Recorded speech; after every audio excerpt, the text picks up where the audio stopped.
నమస్కారం. G3 news వార్తలకు స్వాగతం. ముందుగా వార్తల్లోని ముఖ్యాంశాలు. డీలిమిటేషన్ పై అద్దంకి దయాకర్ విమర్శలు. దక్షిణాది రాష్ట్రాలకు అన్యాయం, రాజకీయ ఆధిపత్యం కోసం ప్రక్రియ వేగం, హక్కుల కోసం వెంటనే పోరాటం అవసరమని పిలుపు.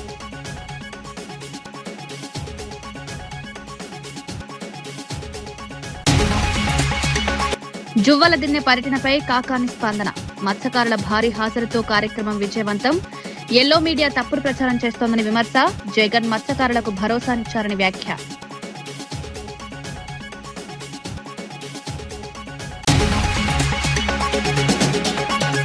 సత్యవేడు టీడీపీలో అంతర్గత విభేదాలు. ఎమ్మెల్యే కుమారుడు సుమన్ సంచలన సవాల్. ఖర్చు డబ్బు చేస్తే రాజీనామా చేస్తారని వ్యాఖ్య. పార్టీలో కుట్రలు జరుగుతున్నాయని ఆరోపణ.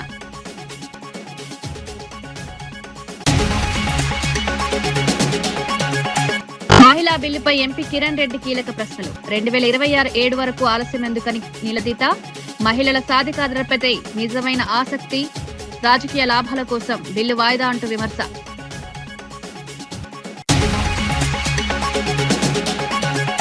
కూటమి ప్రభుత్వంపై చంద్రశేఖర్ రెడ్డి ఘాటు విమర్శలు. జగన్ పనులను నిర్వీర్యం చేస్తున్నారని ఆరోపణ.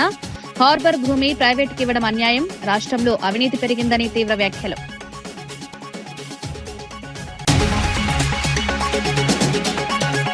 తేజస్వి సూర్య వ్యాఖ్యలపై బీజేపీ రాష్ట్ర అధ్యక్షుడు రామచంద్రరావు స్పందించారు. తెలంగాణను పాకిస్తాన్తో పోల్చలేదని స్పష్టం చేశారు. భారత్ పాకిస్తాన్ విభజన సమయంలో జరిగిన హింసను మాత్రమే ప్రస్తావించారన్నారు. బీఆర్ఎస్ నేతలు రాజకీయ లాభం కోసం వ్యాఖ్యలను వక్రీకరిస్తున్నారని ఆరోపించారు. అసలు విషయాన్ని తప్పుగా ప్రజల్లో ప్రచారం చేస్తున్నారని విమర్శించారు. వ్యాఖ్యలను సందర్భం నుంచి వేరు చేసి చూపించడం సరైంది కాదన్నారు. రక్తపాతంతో ఎంత యువకుల ఒక ఆహుతితో వచ్చినటువంటి తెలంగాణని మనము కాంగ్రెస్ పార్టీ వాళ్ళని వచ్చింది ఇటువంటి ఒక ఏదైతే ఆత్మహత్యలు జరిగినాయి కాంగ్రెస్ పార్టీ మేము చేసినా అంటున్నారు. కానీ ఎంతమంది యువకులు చనిపోయారు ఆలస్యం చేసినందుకు. మరి ఈ నేపథ్యంలో మా ఒక ఎంపీ పాకిస్తాన్ అదేవిధంగా భారతదేశం విడిపోయినప్పుడు ఎంతమంది అయితే ఆ రోజు చనిపోవడం జరిగిందో దాని మీద కంపారిజన్ పెట్టుకుంటే దానికి అర్థం పర్థం లేకుండా బీఆర్ఎస్ పార్టీ ఈరోజు దాని మీద పెద్ద ఇష్యూ చేస్తూ ఉంది. వారు మాట్లాడే ఈ నేపథ్యంలో మాట్లాడారు. ఇది ఆలోచించాల్సిన అవసరం ఉంది. వాళ్ళు ఏదో మాట్లాడగానే పట్టుకుని దానికి కోతికి కొబ్బరి జోకినట్టు ఏదో మాట్లాడుతూ పోతున్నారు. తెలంగాణలో మేము తెలంగాణ ఉద్యమంలో భారతీయ జనతా పార్టీ కూడా జేఏసీలో భాగం. భారతీయ జనతా పార్టీ లేకుంటే తెలంగాణ వచ్చేదా? మహిళా రిజర్వేషన్ బిల్లుపై భువనగిరి ఎంపీ చామల కిరణ్ కుమార్ రెడ్డి కీలక వ్యాఖ్యలు చేశారు. కాంగ్రెస్ పార్టీ గాని ఇండియా కూటమి గాని ఈ బిల్లుకు వ్యతిరేకం కాదని స్పష్టం చేశారు. అయితే 2011 జనాభా గణన ఆధారంగా ఈ బిల్లును 2024లోనే ఎందుకు అమలు చేయలేదని ప్రశ్నించారు. 2027 వరకు ఎందుకు వేచి చూడాలన్నదే తమ సందేహమని తెలిపారు. మహిళల సాధికారతపై నిజమైన ఆసక్తి ఉంటే ఆలస్యం ఎందుకని కేంద్రాన్ని నిలదీశారు. ఈ అంశంపై స్పష్టతనివ్వాలని డిమాండ్ చేశారు. This bill so urgent when there is elections in West Bengal and Tamil Nadu is our first question. And next thing is why then they didn't have implemented in 2024 when they are willing to do it by the 2011 census. Now they are doing this not just for women reservation, they are just portraying as a women reservation to blame us, but they are trying to do delimitation and seat extension, which we are against it, and we will definitely discuss this on the floor today, because they haven't taken all party meeting concerns, because there is elections going in 5 states. They would have taken that and they would have made this. Delimitation, మహిళా reservation అంశాలపై అద్దంకి దయాకర్ స్పందించారు. BJP దక్షిణాది రాష్ట్రాలకు అన్యాయం చేస్తోందని ఆరోపించారు. రాజకీయ ఆధిపత్యం కోసం ఈ ప్రక్రియను ఉపయోగించుకుంటోందని విమర్శించారు. దక్షిణాది రాష్ట్రాలు ఆర్థికంగా దేశానికి మద్దతునిస్తున్నప్పటికీ రాజకీయంగా వెనుకబడిన పరిస్థితి వస్తోందన్నారు. ఈ విషయంలో కొన్ని పార్టీలు మద్దతు అవసరం ఇవ్వడం ఆశ్చర్యకరమని వ్యాఖ్యానించారు. ముఖ్యంగా దక్షిణ భారతదేశానికి సంబంధించిన రాజకీయ నాయకత్వం పార్టీలు కూడా కాదు, చాలా పార్టీలు బీజేపీ ప్రభుత్వానికి మద్దతుగా, ఎన్డీఏ ప్రభుత్వానికి మద్దతుగా మాట్లాడడం అనేది వాళ్ళ అవగాహన రాహిత్యం అనుకోవాలనో, వాళ్ళ అచేతనం అనుకోవాలనో, లేదంటే వాళ్ళ బానిస మనస్తత్వానికి ఇది ఒక కారణం అనుకోవాలనో తెలుస్తలేదు. భాజపా అంటే బానిసల జనతా పార్టీ. ఎందుకంటే వాళ్ళు కేంద్రంలో ఏ పార్టీ, వాళ్ళ పార్టీ ఏది చెప్తే కింద అది చేస్తారు. ఇలా ముఖ్యమంత్రి గారు రేవంత్ రెడ్డి గారు మాట్లాడుతున్న దాన్ని ఆక్షేపించడం, దాన్ని అర్థం చేసుకోలేకపోవడం, లేదంటే హైబ్రిడ్ మెథడాలజీ అంటే కనీసం దాని పట్ల ఒక స్టడీ కూడా లేకపోవడం అనేది చాలా విచిత్రమైన పరిస్థితి. ఒక రాష్ట్ర ముఖ్యమంత్రి హోదాలో రేవంత్ రెడ్డి గారు మాట్లాడుతున్న దాన్ని కనీసం అర్థం చేసుకోవడానికి కూడా ఆలోచించకుండా పిచ్చి పిచ్చిగా మాట్లాడుతున్నారు. ఇక్కడ ఉన్న కిషన్ రెడ్డి గారు కావచ్చు, అక్కడ ఉన్న వివిధ పార్టీలకు సంబంధించిన వ్యక్తులు కావచ్చు. కానీ ఈరోజు ఎన్డీఏలో భాగస్వామ్య పక్షంగా ఉన్న టీడీపీ కూడా దీని మీద మాట్లాడకపోతే, ముఖ్యంగా చంద్రబాబు నాయుడు గారికి కొంత రాజకీయ అవగాహన ఉందని అందరం అనుకుంటాం, ఆయన కూడా మాట్లాడకపోతే రేపు దక్షిణాదికి జరగబోతున్న నష్టం గురించి ప్రశ్నించని పార్టీలకు రేపు ఇక్కడ రాజకీయాలు చేసే నైతిక హక్కు కూడా ఉండదు. అంటే నిరంతరం దక్షిణాది రాష్ట్రాలు కేవలం మనం డబ్బులు చెల్లించడానికి తప్పితే రాజకీయంగా ఎదగడానికి అవకాశం లేని స్థితిని బీజేపీ తెస్తున్నది.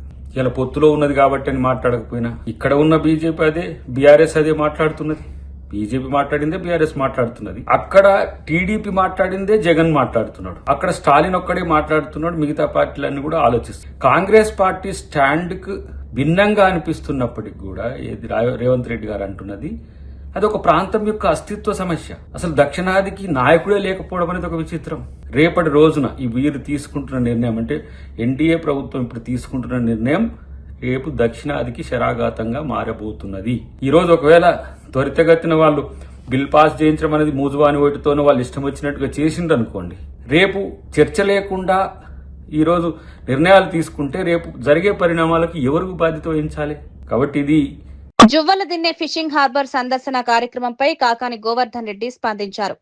భారీ సంఖ్యలో మత్స్యకారులు పాల్గొనడం కార్యక్రమం విజయవంతమైందన్నారు. ప్రభుత్వం అడ్డంకులు సృష్టించినా ప్రజలు పెద్ద ఎత్తున వచ్చారన్నారు. ఎల్లో మీడియా దీనిపై తప్పుదారి పట్టించే వార్తలు ప్రచారం చేస్తోందని విమర్శించారు.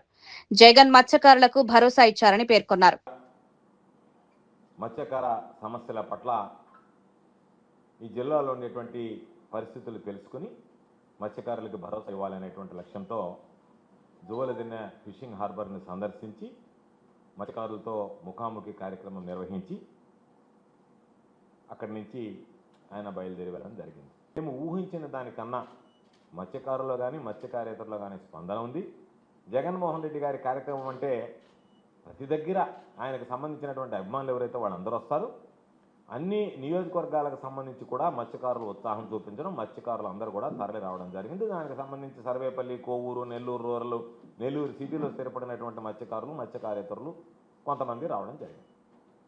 ఏ రోజైతే అనుకోనటువంటి విధంగా జగన్మోహన్ రెడ్డి గారి కార్యక్రమం ఈరోజు సక్సెస్ అయిందో వెంటనే ఈ పచ్చ మీడియా, రోత పత్రికలు, బూతు పత్రికలు వాళ్ళు దానిలో వాళ్ళ కడుపు మంటంతా వెలువచ్చడం జరిగింది. ఏం మాట్లాడారు?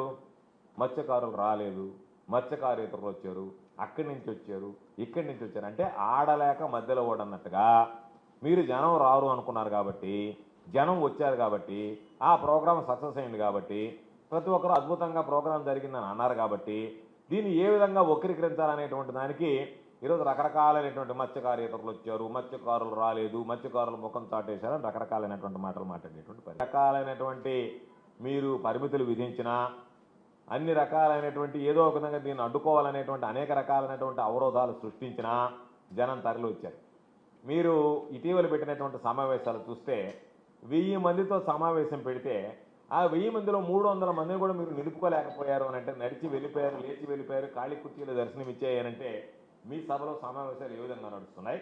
మేము ఒక 2000 మందితో ఒక ముఖాముఖి కార్యక్రమం ఏర్పాటు చేస్తే ఇరుక్కుని 4000 మంది కూర్చున్నారు అక్కడ అంటే, జగన్మోహన్ రెడ్డి గారు ఉన్నంతసేపు ఆద్యంత ముఖాముఖి కార్యక్రమం వరకు ఉన్నారంటే మా నాయకుడి పట్ల ప్రజలకు ఎంత ఆదరణ ఉందనేటువంటిది మీ సర్టిఫికేట్, రోత పత్రికలు, బూత్ పత్రికలకు సంబంధించినటువంటి సర్టిఫికేట్లు మాకు అవసరం. 15వ తేదీ ఉదయం 9 గంటలకు ఆయన అక్కడ బయలుదేరతాడు, 10 గంటలకి ఇక్కడ దిగుతాడు అనే ప్రోగ్రాం ఉంటే 14వ తేదీ సాయంత్రం 6 గంటలకు పర్మిషన్ ఇస్తాడు జిల్లా కలెక్టర్ గారు.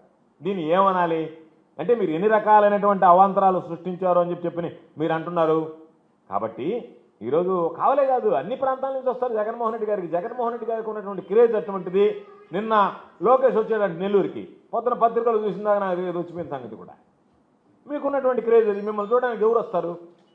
అందులో పాపం నిన్నేదో ముఖ్యమంత్రిని చేయాలని వర్కింగ్ ప్రెసిడెంట్ చేశారు, ముఖ్యమంత్రిని చేయాలని తహతహలాడుతున్నారు, తాపత్రయ. బీసీల సాధికారతలో జగన్ ప్రభుత్వం కీలక పాత్ర పోషించిందని వైఎస్ఆర్సీపీ నేతలు తెలిపారు.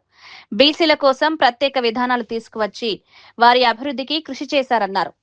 విద్య, వైద్యం, వ్యవసాయం వంటి అన్ని రంగాల్లో వారికి సహాయం అందించారని పేర్కొన్నారు.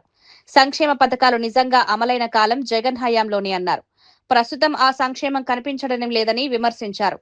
కూటమి ప్రభుత్వంలో అవినీతి పెరిగిందని ఆరోపించారు. కూడా పూర్తి స్థాయిలో చూపడానికి ఏమేమి అవసరాలు ఉన్నాయో ఆ మార్పులు కూడా విధానపరంగా తీసుకొచ్చింది కూడా గమనించారు. ఒక రాజకీయ నాయకుడైతే ఇంత చేయలేడు. విజన్ అంటే ఒక దార్శనికుడు ఈ సమాజం అసమానతల నుంచి బయటకు వచ్చి సమసమాజంగా మారడానికి చేయాల్సినవన్నీ మనసావాచ పూర్తిగా in letter and spirit complete ఏమేమి అమలు చేస్తే అది సాధించగలం. అధికారంలో ఉన్నందువల్ల ఆ అధికారాన్ని పూర్తిగా అందుకు సద్వినియోగం చేసుకొని వాటిని ఆచరణలో కూడా తీసుకురాగలిగిన ఏకైక నాయకుడు ఎవరన్నా ఉన్నారంటే మనకు జగన్మోహన్ రెడ్డి గారు కనిపిస్తారు. నిజమైన మెరిట్ ఉన్నవాళ్ళు కానీ లేదా ఆసక్తి ఉన్నవాళ్ళు కానీ తమకు ఛాయిస్ ఎట్లా ఉంటే ఆప్షన్ ప్రకారం తాము కోరుకున్న రకంగా తమ జీవితాన్ని తీర్చుకోవడానికి అవసరమైన అన్ని చేయాల్సిన ప్రయత్నం చేశారు. అందుకోసమే విద్యా, వైద్యం లాంటి కోర్ సెక్టర్స్, అగ్రికల్చర్ లాంటి కోర్ సెక్టర్లు, ఇండస్ట్రీ, వీటికి అది ఓన్లీ ఏదో ఒక సెక్షన్ సరిగ్గా విధేయేది కాదు. ముందు బేస్ ఫౌండేషన్ స్ట్రాంగ్ వేస్తుంది. ఈరోజు మీకు తెలియదు కదా ఎంత ఘోరంగా భయంకరంగా ఉందో పరిస్థితి. ఈ 2 years అడ్డగోలుగా ఎక్కడిక్కడ దోచుకోవడం కానీ, అవినీతి కానీ, ప్రతి దాంట్లో సెటిల్మెంట్ దగ్గర నుంచి ఆల్ ఇసుక మైనింగ్ కానీ ఏదైనా మిగిలిన ఎనీ యాక్టివిటీ, అది ప్రైవేట్ కావచ్చు, పబ్లిక్ కావచ్చు, గవర్నమెంట్ సంబంధం ఉండొచ్చు, ఉండకపోవచ్చు. ఎందుకంటే అధికార వ్యవస్థతో సహా మొత్తం ఒక వ్యవస్థీకృతం చేసినందువల్ల ఇది పెద్దాంట్లో వస్తుంది. వాళ్ళు అనుకోవాలి వాటికి అధికార పరిధి ఉన్నా లేకపోయినా సరే. అది లిక్కర్కి సంబంధిస్తే బెల్ట్ షాపులు ఆక్షన్, వాటిలో ఇది కావచ్చు, ఇంప్లిమెంటేషన్ కావచ్చు, ఏం తాగాలని డిసైడ్ చేయడం కావచ్చు. గతంలో ఏదో మన పెన్షన్ కావాలంటే ఒకటి అయిపోతే ఇంకోటి ఇస్తుందని అంటున్నారు. ఇప్పుడు ఉన్న పెన్షన్ రావాలన్నా, వచ్చింది చేతికి రావాలన్నా, ఏదైనా సరే మళ్ళీ వీళ్ళ నిర్ణయం మీదే. ఎవరైతే పార్టీ తెలుగుదేశం పార్టీ కార్యకర్తలు కావచ్చు, ఆ కార్యకర్తలు పిలువబడే వాళ్ళు కావచ్చు, వాళ్ళ ప్రమేయం లేదు, అది జరగట్లా. రాజధాని ఇష్యూ జరుగుతుంది.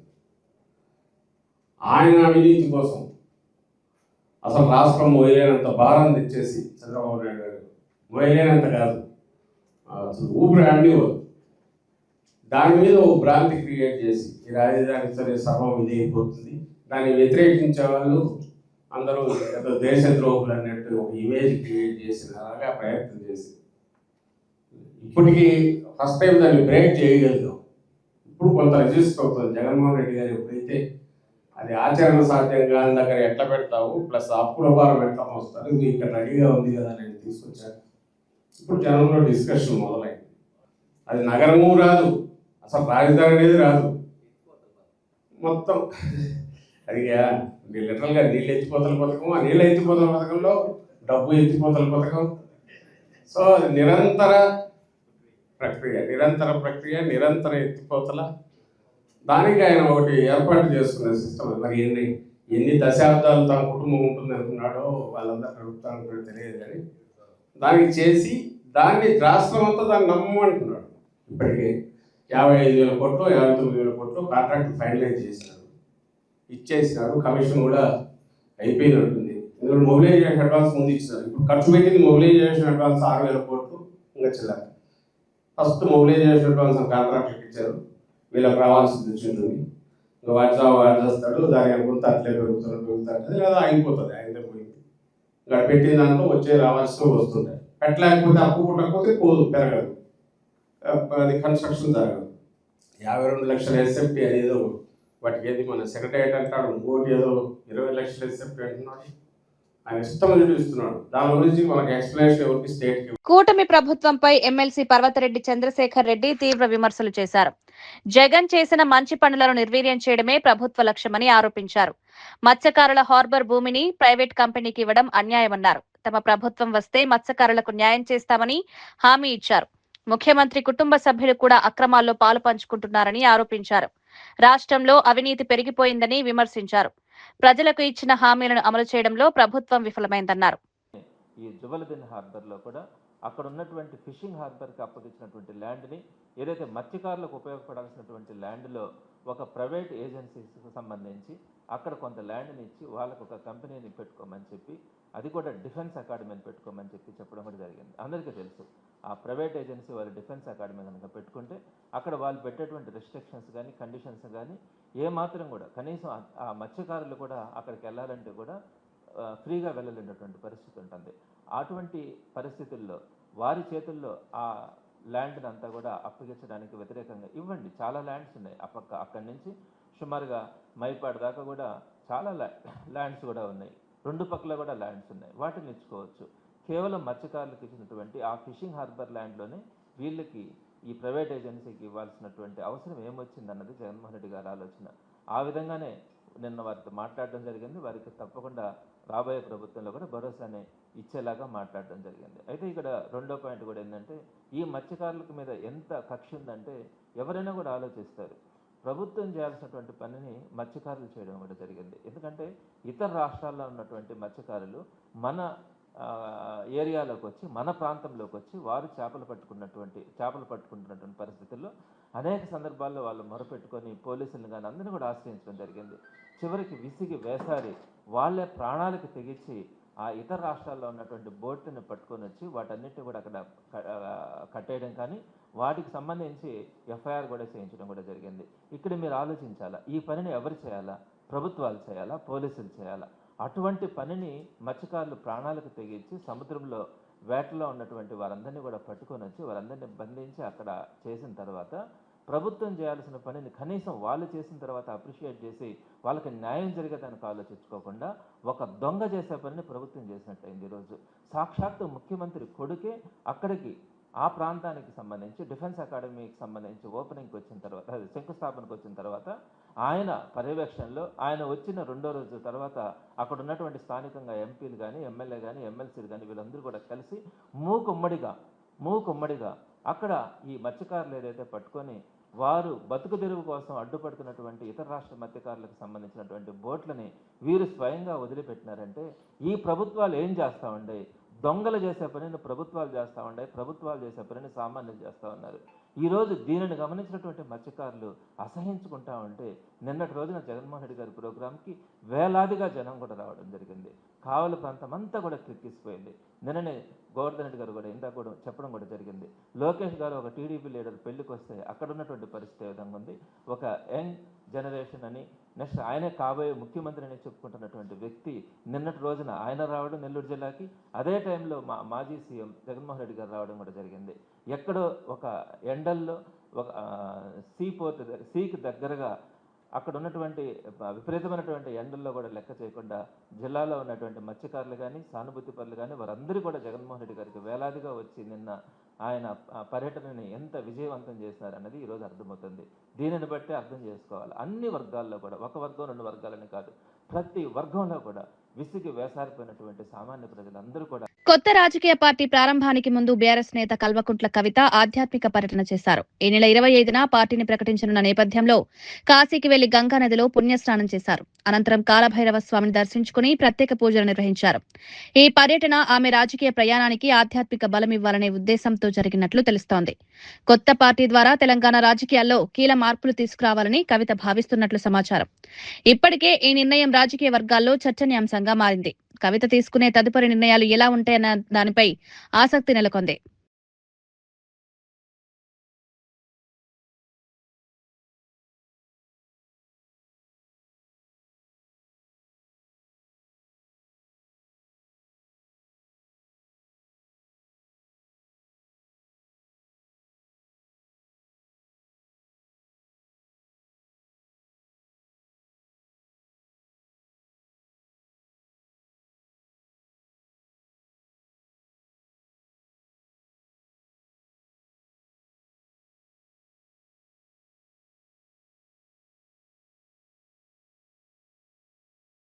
హైదరాబాద్ కూకట్పల్లికి చెందిన ఓ యువతి లవ్ జిహాద్ పేరుతో సంచలన ఆరోపణలు చేసింది. బిజినెస్ పేరుతో తన కుటుంబానికి దగ్గరే మోసం చేశారని తెలిపింది. ట్రేడింగ్, ఫుడ్ బిజినెస్ పేరుతో నమ్మకం కల్పించి తర్వాత మత మార్పిడి ప్రయత్నం చేశారని ఆరోపించింది. తనకు నజీరా అనే పేరు పెట్టి కల్మా చదివించారని, బీఫ్ తినిపించారని పేర్కొంది. తన ఫోటోలు, వీడియోలతో బెదిరింపులకు గురిచేశారంది. చాలా రోజులుగా భయంతో మౌనం పాటించారని తెలిపింది. ఇక ఇతరులకు ఇలాంటి పరిస్థితి రాకూడదనే ధైర్యంతో బయటకొచ్చారని చెప్పింది. ఈ ఘటనపై పోలీసులు దర్యాప్తు ప్రారంభించారు. దాని తర్వాత ఫోర్స్ చేసి ఏదో వాటర్ జ్యూస్ తాగిపించారు సార్ ఆ రోజు నాకు.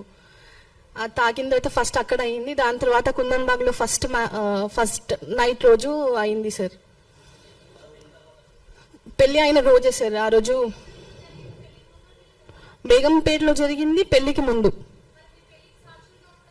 వాళ్ళే వచ్చారు మ్యామ్.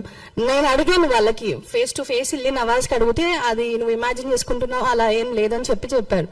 దాని తర్వాత పెళ్ళైన రోజు అడిగితే, పెళ్ళైన రోజు జరిగింది నేను అడిగిన నెక్స్ట్ డే అడిగితే, అవును అయితే ఏంటి ఇప్పుడు నువ్వు ఎవరికైనా బయటికి చెప్తే మీ చెల్లిని ఇంకా మీ మమ్మీని మా మమ్మీని న్యాచురల్గా చేస్తారంట, అండ్ మా చెల్లిని కిడ్నాప్ చేస్తాము, తనని కూడా చంపేస్తే నువ్వు ఎవరి దగ్గరికి వెళ్తావు, నీ వెనక ముందు ఎవరున్నారు, ఎవరు లేరు కదా అని చెప్పి మాట్లాడారు సార్.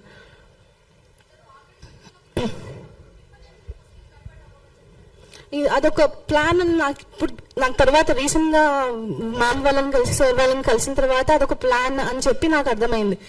స్టిల్ నేను ఎక్స్పెక్ట్ చేస్తున్నాను ఏంటంటే అతను ఏదో ఒక రోజు మారుతాడని చెప్పి అని అనుకున్నాను. కానీ తర్వాత తెలిసింది లవ్ జిహాద్ అనేది ఉంటుంది. తెలంగాణ ఏర్పాటుపై బీజేపీ వ్యాఖ్యలను తీవ్రంగా ఖండించారు బీఆర్ఎస్ నేతలు.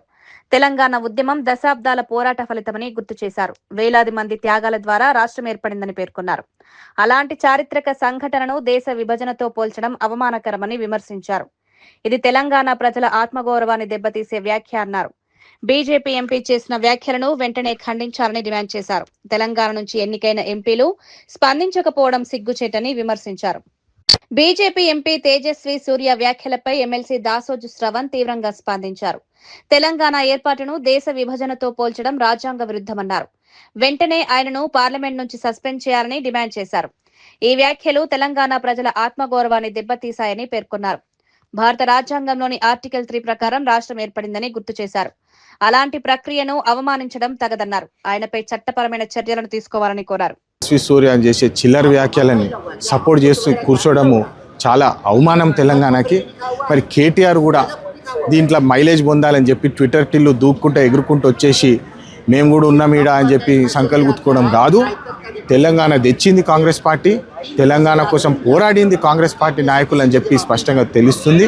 తెలంగాణ అభివృద్ధి కోసము మేమున్నాము, ఖచ్చితంగా తెలంగాణ కోసం మేము పనిచేస్తాము అని చెప్పి టాపిక్లు డైవర్ట్ చేయకుండా అభివృద్ధి బాటలో నడిచే కాంగ్రెస్ పార్టీ తెలంగాణలో ప్రజాపాలన ఏదైతే నడుస్తుందో దాన్ని డైవర్ట్ చేసి తాగుబోతులను తీసుకొచ్చి బుర్రలేని రాష్ట్ర సమితి తయారైంది బీఆర్ఎస్ పార్టీ అని చెప్పి స్పష్టంగా తెలుస్తున్నది.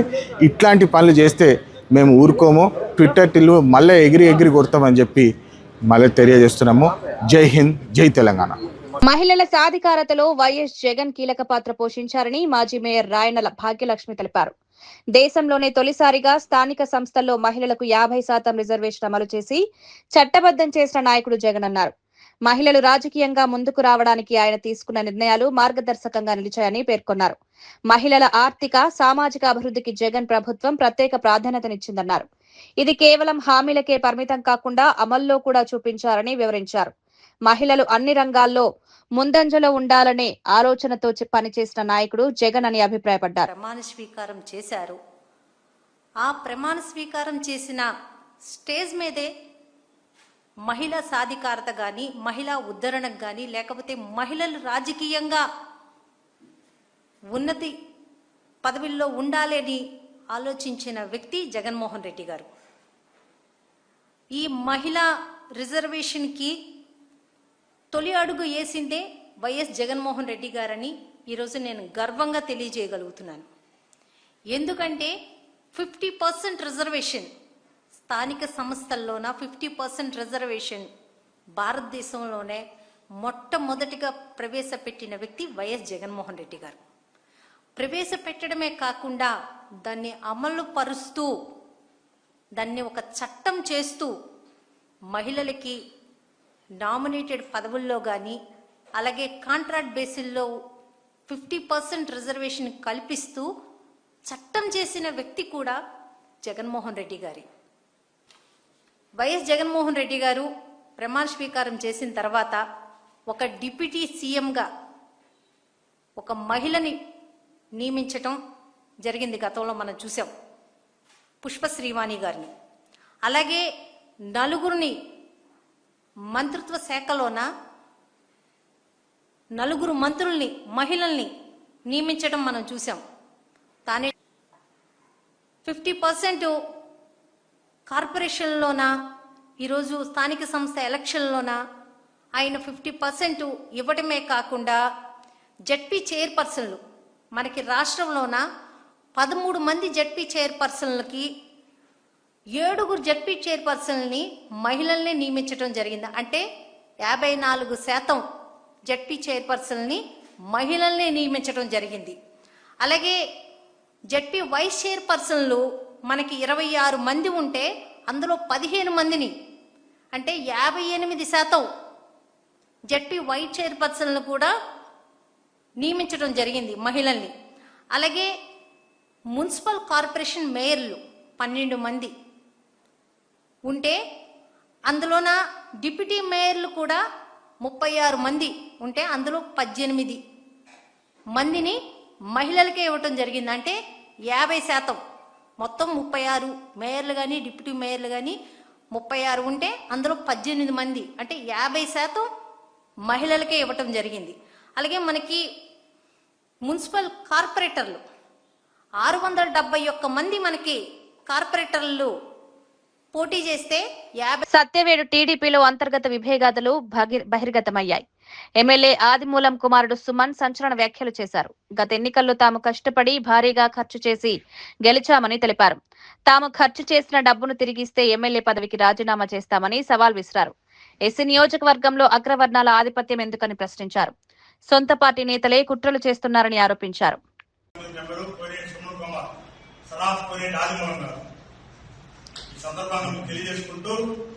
ఇక్కడ ఇచ్చేసేటువంటి ముఖ్యమైన అంశాలు మాత్రం 6 పాయింట్ చెప్తాను. నాన్నగారు ఎమ్మెల్యే టికెట్ రాకముందు గంగాప్రసాద్ సారు పెద్ద ఆయన గారి ఆదేశాల మేరకు చంద్రబాబు సార్ గారిని లోకేష్ సార్ గారిని రావడం జరిగింది. టికెట్ అడగకుండే గంగాప్రసాద్ గారు టికెట్ తీర్చారు. గంగాప్రసాద్ సార్ గారికి పాదాభివందనాలు, చంద్రబాబు సార్ గారికి లోకేష్ గారికి నమస్కారాలు. ఆ నాన్నగారు ఆరోగ్యం పాలైనప్పుడు పవన్ కళ్యాణ్ సార్ గారు ఫోన్ చేసి ఆరోగ్య పరిస్థితి గురించి విచారించడం జరిగింది. పవన్ కళ్యాణ్ సార్ గారికి పాదాభివందనాలు, బీజేపీ పార్టీ కుటుంబ సభ్యులకు పాదాభివందనాలు. నియోజకవర్గంలో నాన్నగారికి ఓటేసినటువంటి ఓటర్స్ మహాశయులకి, నాన్నగారి అభిమానులకి, దాదాపు 6 అభిమానులు 30 నుంచి 40 వేల ఓటర్స్ తో వ్యక్తిగతంగా ఆదిమూలం ఇచ్చిన వ్యక్తిపైన అభిమానంతో 40 వేల ఓట్లు పోలైంది. టీఆర్ఎస్ పార్టీ తరఫున 30,000 ఓట్లు పోలైంది.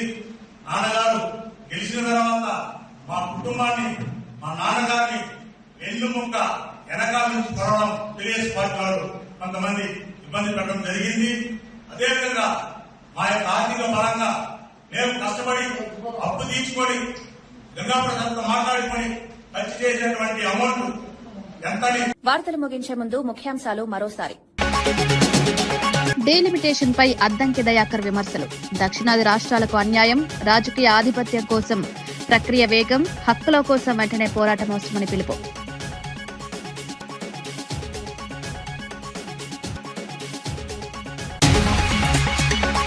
జువ్వలదిన్నె పర్యటనపై కాకాని స్పందన. మత్స్యకారుల భారీ హాజరుతో కార్యక్రమం విజయవంతం. ఎల్లో మీడియా తప్పుడు ప్రచారం చేస్తోందని విమర్శ. జగన్ మత్స్యకారులకు భరోసానిచ్చారని వ్యాఖ్య.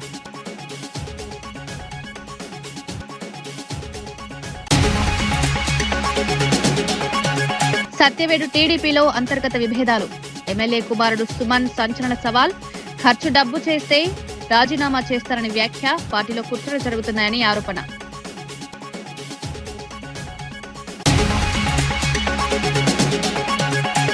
మహిళా బిల్లుపై ఎంపీ కిరణ్ రెడ్డి కీలక ప్రశ్నలు. 2026 వరకు ఆలస్యం ఎందుకని నిలదీత.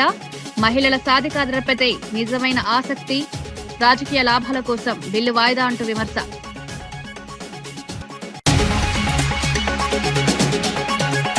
కూటమి ప్రభుత్వంపై చంద్రశేఖర్ రెడ్డి ఘాటు విమర్శలు.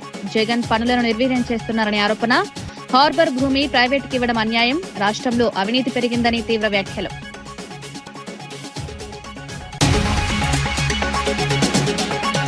ఇవి ఈనాటి వార్తా విశేషాలు. మరో బులెటిన్లో మళ్ళీ కలుద్దాం. నమస్కారం.